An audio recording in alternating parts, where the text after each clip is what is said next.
Okay, y'all, so today I'm gonna be starting an incredible project. This giant wall and the front of this building will be painted by me. I'm in another state at the moment. Let's see if y'all can figure out where I'm at. So this state's flower is the apple blossom.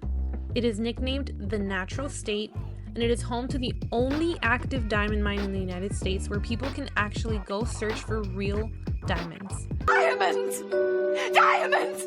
So if you guessed Arkansas, you are 100% correct. I am in Cave Springs, Arkansas, and it is an absolutely beautiful area.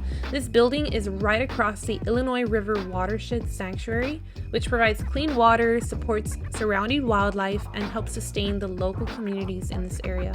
It was so freaking beautiful here, y'all. I saw some super cool looking mushrooms and moss-covered logs and these beautiful yellow flowers blooming everywhere. It was just so nice, and the weather was amazing. I loved being in this area, and it had such great energy. But anyways, back to the mural. This is my largest mural to date, and I'm so excited to bring you guys along for the journey. And let's get started. The first thing I had to do is power wash the walls to remove any dirt and grime. And for that, my lovely brother volunteered so eagerly to help. Thanks, bro. Next up, a good old coat of primer. I used Kill's original primer, and it worked great for setting up my canvas, and also weirdly for preparing me mentally for what was to come. Going into this mural, I was confident, but I definitely had some doubts, and applying the primer to the wall beforehand helped with kind of calming myself down before I started the actual mural. Next, I began by tracing out the basic outlines and shapes of my design. This building is going to be occupied by a wood florist business, Common Dwellings, which specializes in handcrafted wood flower arrangements and offers DIY crafting classes and private crafting events. So naturally, flowers and plant life from the local area were a huge inspiration for the mural, as well as the watershed across the street.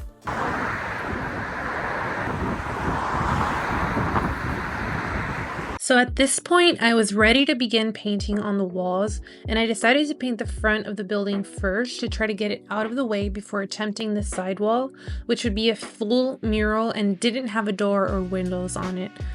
Y'all, this mural painting really challenged me. I had not considered just how much work it would be to get all my details in.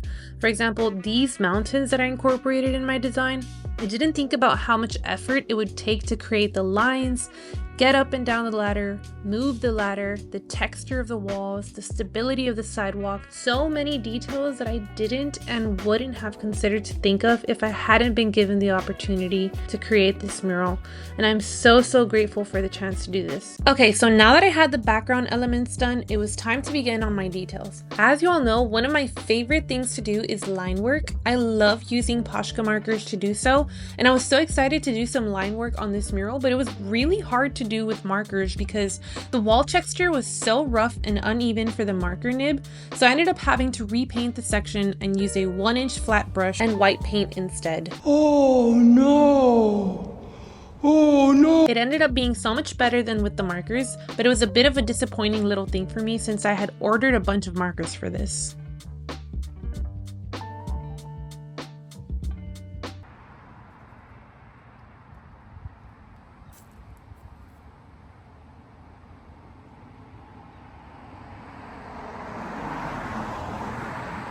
Next in the design was flowers. I really enjoyed painting the flowers on this mural. This first white flower is an Ozark spiderwort. It is native to Arkansas as well as Missouri and Oklahoma. These vary in colors, with most of the species being purple and pinkish, but there are also white and light pink variations of the Ozark spiderwort. The other flowers in this front side of the mural were based on lilies and tulips and others which aren't native to the area but do speak to the nature of the small business that will be ran within the building.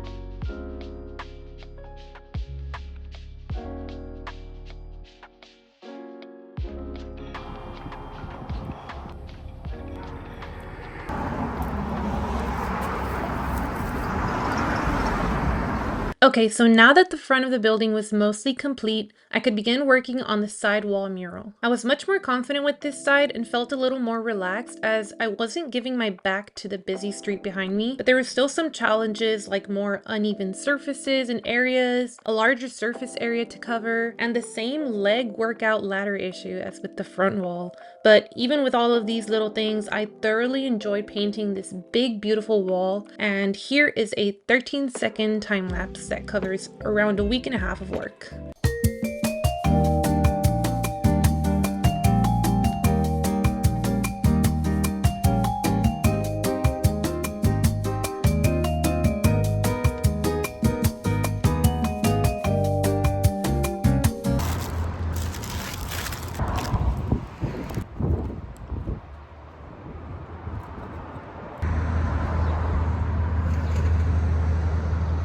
So I finally completed the side wall, but to end the mural, we decided to add a couple of flowers on the other side of the wall as well, just so it didn't look so bare compared to the rest of the building. And I can't tell y'all how many people stopped by throughout the whole process to express kind words, and people would yell out of their vehicles as they passed by, "You're doing a great job!" and things like that. It was really nice.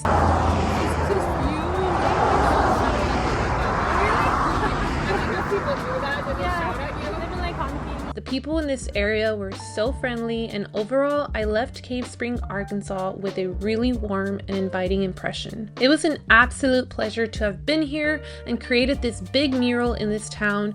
Here is the final mural. Let me know what you all think. As always, please give this video a like, subscribe if you haven't already, and let me know in the comments what you think of this mural, this video. I look forward to sharing my next project with you all very soon.